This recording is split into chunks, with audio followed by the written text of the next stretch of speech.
Hello and welcome to this episode of The Unnoticed Entrepreneur with me, Jim James here in the UK. Today we're going to Singapore, sunny Singapore, to meet Karen Tan, who is the founder and CEO of a company called The Projector, which is a community-based cinema in Singapore. Karen, welcome to the show. Hello. Thanks for having me. Well, it's my pleasure because, I was in Singapore. We went to see The Projector on Handy Road, and it's fabulous. And I wanted to, get you on the show to talk about how you've built this community cinema in a city state that's not famous for having creative, art house style projects. But you've managed to build this to a cinema that's got, over 250 cinema viewings a year for films. You've got 35 to 40,000 people as your community. Karen, you started this business back in 2015. So tell us about The Projector and the vision that you've had for building this cinema. Oh, big questions. So The Projector, not easily summarized in one sentence, and I think we deliberately set out to make it that way. So it's it's Singapore's only independent cinema, but our tagline is not your average cinema. So we, from the start, from the get-go, it was to the vision was to create a place that was beyond just a space for showing film, but also to broaden our sort of slate of content to anything that was cultural and artistic and creative in terms of performance. So we play host to comedy nights, jazz performances, drag queen cabarets, art exhibitions, talks, panel discussions on social issues, you name it, we have it. Cat adoption drives, even. So it's a cinema. It's arts and cultural space. It's also just a platform for creative expression, and it's also now known as a cultural institution as well in its own right in the Singapore cultural landscape, and also a home for our community of supporters and our fan base who are regulars and actually are our best ambassadors at this point. So Karen, and the reason I wanted to have you on the show is because it's such a unique business that you've built. And, you and I are going to talk about how you've built that as ways that fellow unnoticed entrepreneurs can learn about how you've really started something from the ground up and built it into such a strong community that also survived COVID. Let's not forget to say that many venues have gone out of business, but you've come through this really well. So we're going to talk about how you've managed to do that. So Karen, just tell us first of all about the funding for the Projector, because that in itself, I think, has a really interesting story that maybe gives a hint to the success and the durability of the brand. Yeah, so it has the seeds of I guess how we approach the business and also how we view ourselves. So at the start, so The Projector, I started this with my co-founders, Blaze Tricksmith, my business partner, and my sister, Sharon Tan. And all three of us did not come from a cinema background and nor a film background, frankly. And so, we were literally starting from scratch with this idea. And I think, amongst other things, which we, had to try and figure out quite early on was funding. And of course, we had, some seed capital that we could plow into the business, but also, we decided quite early on that crowdfunding was going to be quite, an important piece of funding that we would engage with. So we did a crowdfunding raise on Indiegogo. I think it was maybe 50 to 70,000 US dollars. I can't quite remember now. It wasn't, it was material, but it wasn't, the majority of the funds required. But, I suppose we could have funded that amount in other ways. But crowdfunding for us was really important in the context of Singapore because we looked at it also not just as a means to raise money, but also to get people behind us, to get the word out. It was essentially a good vehicle for word of mouth marketing. And, reducing the risk of the startup, because you're pre-selling tickets, you're pre-selling seats, or you're pre-selling, venue hire slots. And that was, we weren't quite sure how it would be received, but it was tremendously well received. And we were really heartened by that. And I think there's something to be said also about having people put their money where their mouth is.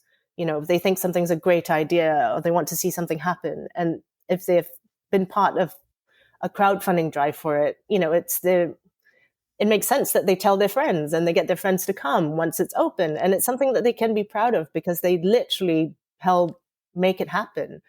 And this, yeah, and it was, so that emotional connection that we were able to then build early on with our, customer base, or we view them as also our community, that was really for us instrumental in like literally getting started financially, but also psychologically for us. We had one of the first screenings, and we didn't even have like a means of like issuing tickets. We didn't have even a means of procuring films in a formal way, but we had friends who were film directors, and they contributed their films, and then we just put some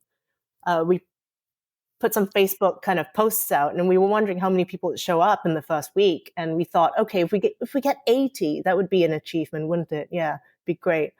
350 people showed up, and we still have photos from that day where people were sitting, on the steps. There wasn't an inch, to spare. People sitting on the stage, listening to the director's Q&A after the film. And I think for us, that overwhelming response from the Singapore creative community was really something that we still remember to this day.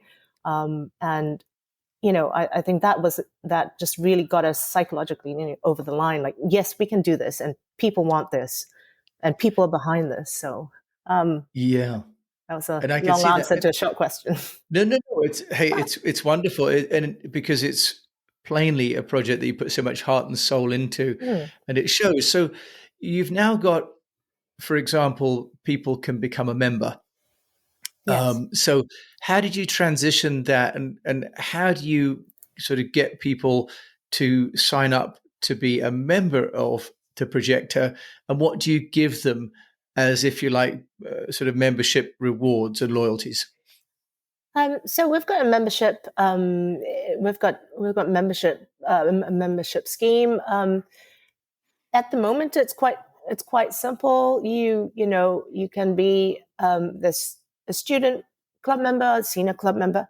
You to basically get some free tickets, and you get discounts on all the merchandise and food and beverage. Sometimes you get access to sort of screenings or special events. We well, COVID paid some of those plans, but it's our intention to kind of build out the content for membership over time, and that's something that we are looking to do going forward. But yeah, so that's the membership program. We do engage a lot with our community on our socials, Facebook, Instagram. There's also now TikTok, and also we've got a weekly sort of newsletter that goes out via email and EDM that has a really high open rate of, I think, 50%, and pretty high engagement rate across our socials as well. So it is really about, we are giving our company a voice. The Projector has a voice, and we're not afraid to use it. You know, to make in terms of making social statements, or just being irreverent and witty and funny and corny, and you know Yeah, um, and Karen, I have to ask you. Singapore is, well known for being um, the center of many things, but creativity and relaxed thinking not necessarily one of them. How have you had to deal with any sort of government uh, sort of regulations and permits, and sort of government relations? Obviously, not on a political basis, but this is key in running something like you're doing with the Projector, isn't it? yes. Being a cinema operator is a licensed business in Singapore, as is with most other places. So, and being that we are in Singapore, it's quite highly regulated. Very little room for navigation or gray area. The simple answer is comply.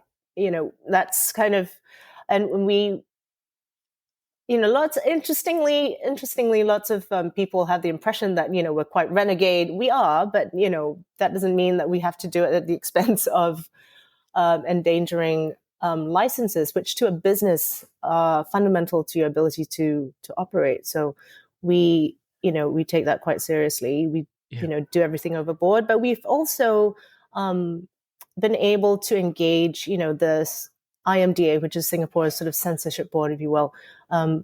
We engage with them pretty often in terms of whether they should censor a particular film or a scene. We do push back quite hard with them, and they have been quite willing to engage.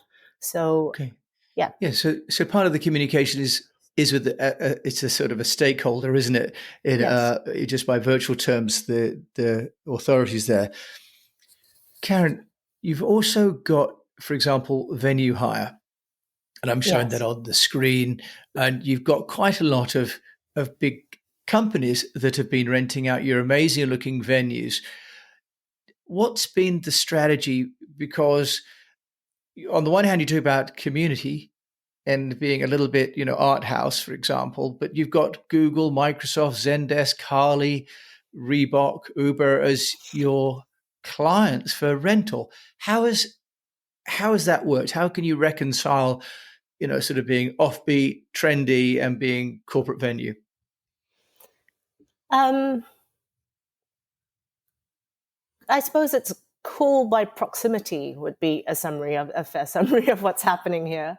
So yes, we're known to be, edgy and offbeat and arty and cool. And, you'd be surprised at the number of, banks and legal firms that, are looking for a venue to have a town hall in that is not a standard hotel ballroom or an auditorium. And of course, creative companies, tech companies, startups, those are a natural fit to our venue and our vibe. But I think people are, people like something different, and that's what we are. Our Golden Mile Tower flagship is essentially a 1970s vintage cinema. We are the only we're the only vintage cinema in Singapore, actually, because we reupholstered and also restored the actual seats from the 1970s.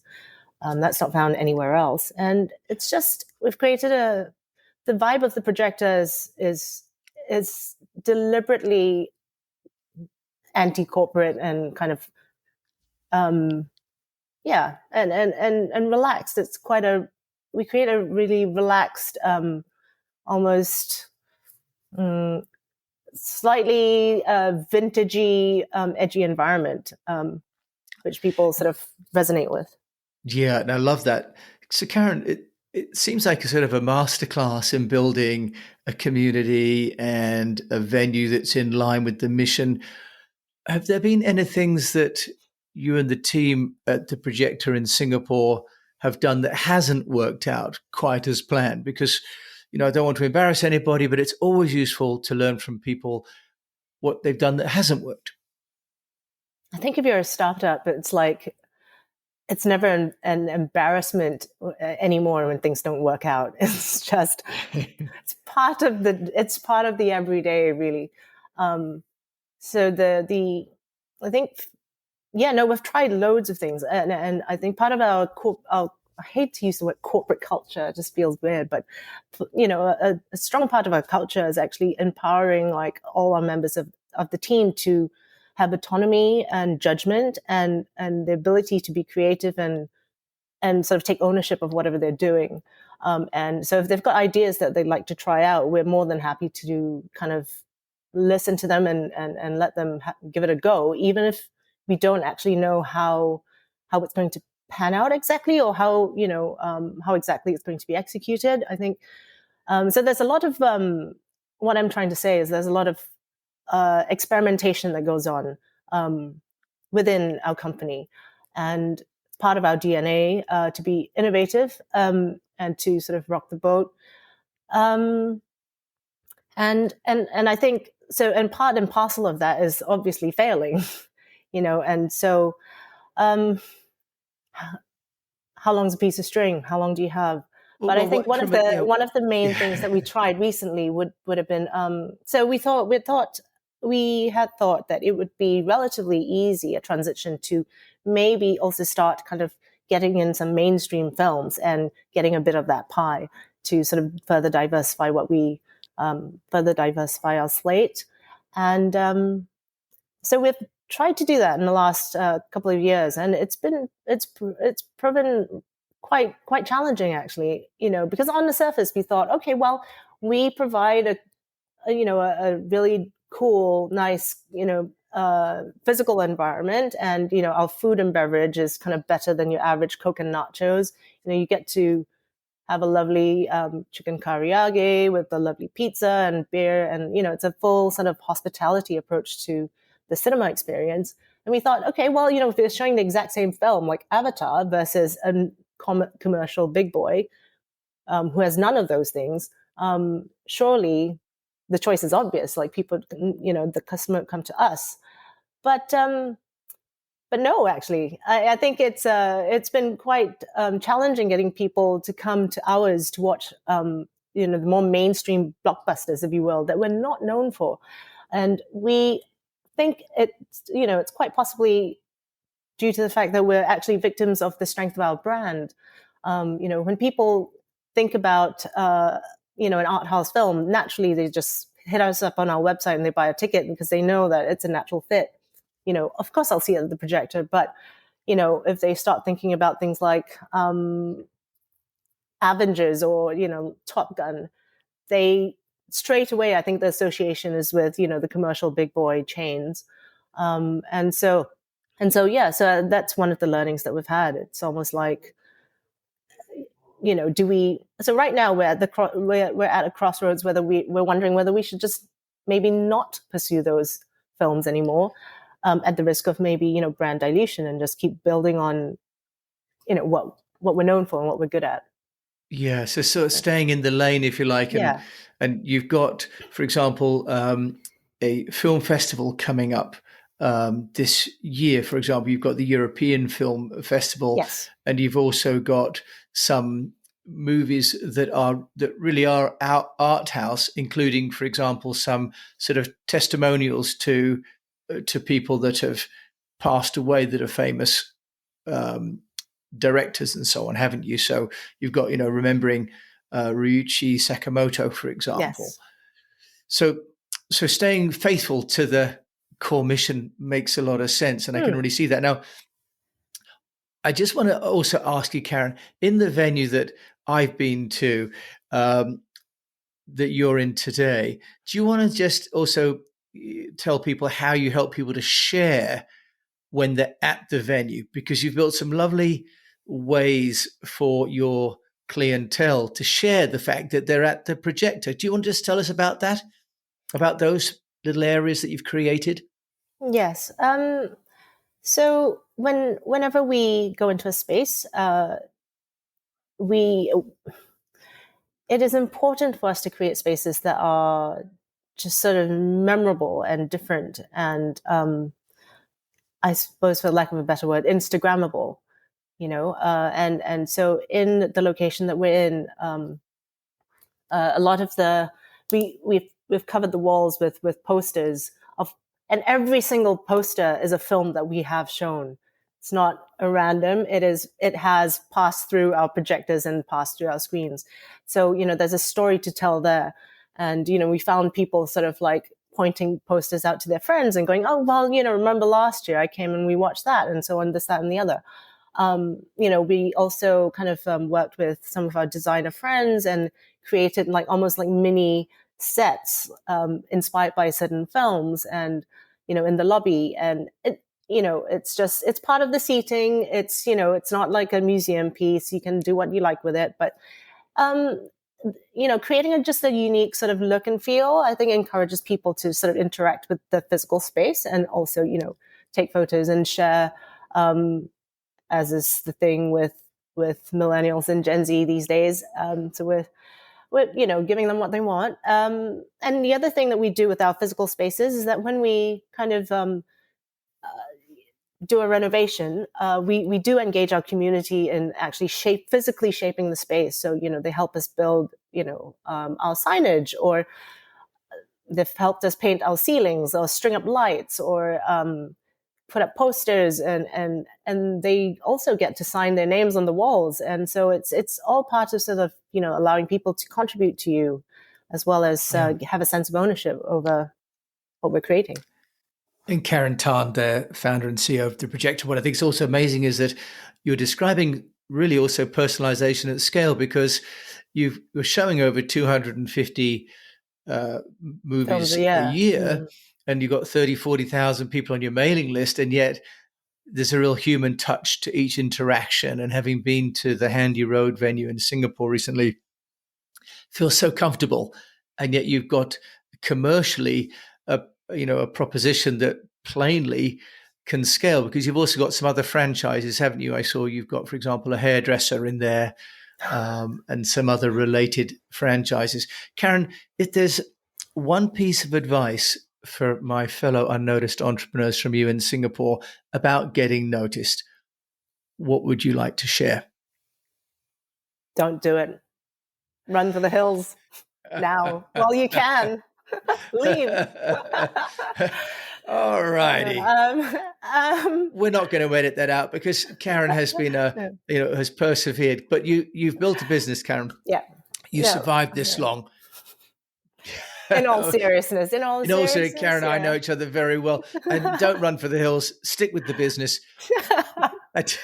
Otherwise, where will people go to the cinema, Karen? Come on, one tip for us. I think that would be, you've got to, and for sustainability, I think you've got to, you don't have to, I mean, it's your choice, but I would highly recommend sort of building a community around your business. And it's almost about viewing your customers, not just as customers, but also community members and supporters, and people you can engage with, and also people that you can kind of draw on for help as well. A lot of our supporters come forth, and they're graphic designers. Sometimes they work with us. And they were actually instrumental in supporting us through COVID. And so it is about trying to get that community behind your business, and getting them to feel and allowing them to contribute, and therefore feel connected to the business and what you're building together almost. So it does sound a bit like a community project, but it's not. It's a business, except that, you build a community around your business. And these will be like your most loyal fan base and ambassadors. And, it comes through them feeling proud of what, the business stands for, and being proud of being associated with that. And, they'll tell their friends, they'll tell their families, they'll tell their, tourists that come to visit. It's that gets you a lot more mileage than, an advertisement. Karen Tan, nothing. Hopefully you're proud of what you've accomplished there in Singapore with The Projector. Thank you so much for joining me and my fellow unnoticed entrepreneurs today on the show. Thank you very much for having me. Well, it's been my pleasure. An inspiring story on lots of levels there with Karen Tan. Of course, I'll put her details in the show notes, but you can just also go, if you want to find the website, it's theprojector.sg. And of course, we will include that and Karen's contact details. So thank you so much for listening to this show, and with me here in the UK, Jim, and Karen there in Singapore on the other side of the world. And if you've enjoyed this, do please share it with a fellow unnoticed entrepreneur. And if you've got a moment, review the show on your player, because it really helps that other people are sharing and liking the show. Thank you so much for listening. Until we meet again, I just encourage you to keep on communicating.